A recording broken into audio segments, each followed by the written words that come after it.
ассалому алайкум дӯстон, хуш омадед ба шабакаи мо. дар ин навор оиди тозатарин ва муҳимтарин хабарҳо аз ҷаҳони ММА гап мезанем. шумо бошед моро бо лайк ва комментариҳои худ дастгирӣ кунед.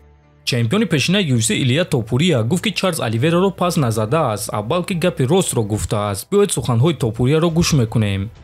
ма Чарлз Оливераро таҳқир кардагӣ нестум, ма танҳо гапи ростро гуфтум. ӯ 10 мағлубият дорад, 5 то бо тариқи нокаут, 4 то бо тариқи усул ва 1 тои дигар бо қарори доваро. ӯ мегӯяд ки вазни сабук аз ҳама вазни душвортарин аст, лекин вақте ки ӯ дар вазни ним сабук баромад мекард, ӯро ҳатто Каб Свонсон шикаст дода буд. корҳоеро ки ӯ дар вазни ним сабук карда натавонист, ӯ ин корҳоро дар вазни сабук карда чемпион шуд. пас чаро ки вазни сабук аз ҳама вазни душвор аст? ма ягон вақт кори шахсиро бо кори касбӣ омехта намекунам. ма бо Чарлз Оливера ягон проблемаи шахсӣ надорам. боварӣ дорам вақте ки ҳар дуи мо карьераҳои худро ба анҷом мерасонем, метавонем ки вохӯрем, якҷоя вақт гузаронем ва якҷоя хӯроки шом хӯрем. аммо ҳозир ин танҳо варзиш дар дохили октагон аст, гуфтааст Топурия. ва дӯстон, бояд қайд кард ки Оливера дар ҳақиқат дар вазни ним сабук худро нишон дода натавонист ва вақте ки ӯ ба вазни сабук баромад, карьерааш хеле ба боло рафт, ки дар натиҷа ӯ чемпиони вазни сабук шуда тавонист. дӯстон, чӣ гуна ки медонед, мо тӯли чанд сол аст ки бо ширкати шифофармо ҳамкорӣ мекунем ва ба боварии комил ин ширкатро ба шумо тавсия медиҳем. дар ин ширкат шумо ҳама намуд дороҳои гиёҳӣ,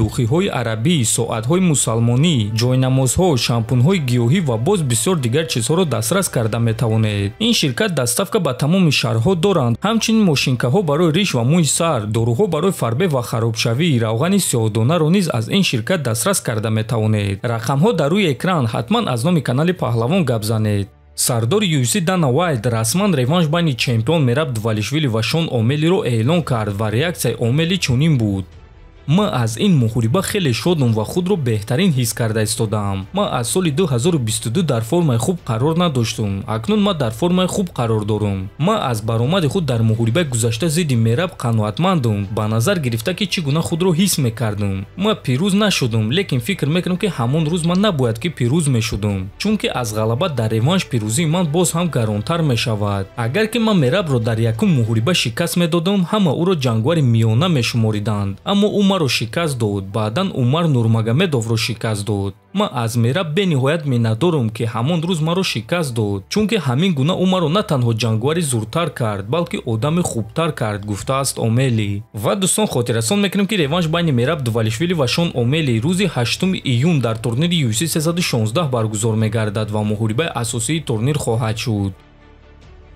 дӯстон, чӣ гуна ки ҳамамон медонем, варзигари тоҷик Муин Ғафуров дар муҳорибаи охирони худ ғалабаи хеле дурахшон зидди ҷангвари Бебоқ ва Проспект ба даст овард ва ин ғалаба ба Муин имконият медиҳад ки бо ҷангварони дар рейтинг аз худ боло буда муҳориба гузаронад. ва биёед мебинем ки дар рейтинг аз Муин дида 1 ва 2 зина болотар киҳо қарор доранд. чӣ гуна ки дӯстон, мебинем 1 зина боло аз Муин Раул Росас қарор дорад, ки рӯзи 29 март охирон ғалабаи худро бо қарори доваро ба даст оварда буд. айни замон Раул 4 ғалабаи пайдарҳам дорад ва ӯ рақиби Муин шуда метавонад. ана дуюм ҷангвар бошад Ҷон Кастанеда аст, ки ӯ дар рейтинг аз Муин дида 2 зина болотар қарор дорад. ва дӯстон, ӯ зидди Муин Ғафуров ғалаба дорад. Муин дар аввалин муҳорибаи худ дар UFC бо Кастанеда вохӯрда буд ва бо қарори доваро шикаст хӯрда буд, лекин ба наздикӣ муҳорибаи Муин ва Кастанеда баргузор гардида наметавонад, чунки Кастанеда муҳорибаи таъиншуда рӯзи 26 апрел дорад. аз ҳамин сабаб дӯстон, ман фикр мекунам ки Раул Росас барои Муин рақиби хеле хуб шуда метавонад. ӯ ҷангвари ҷавон аст, ғалабаҳои пайдарҳами хуб дорад ва дар гирди ӯ хайпи калон аст. Муин метавонад ки ӯро манъ карда дар рейтинг боз ҳам болотар равад. худи шумо дӯстон чунин муҳорибаро дидан мехостед ё не? метавонед фикрҳои худро нависед. ҳатман дар YouTube канали мо обуна шавед. то боздид, хонобуду сарбаланд бошед.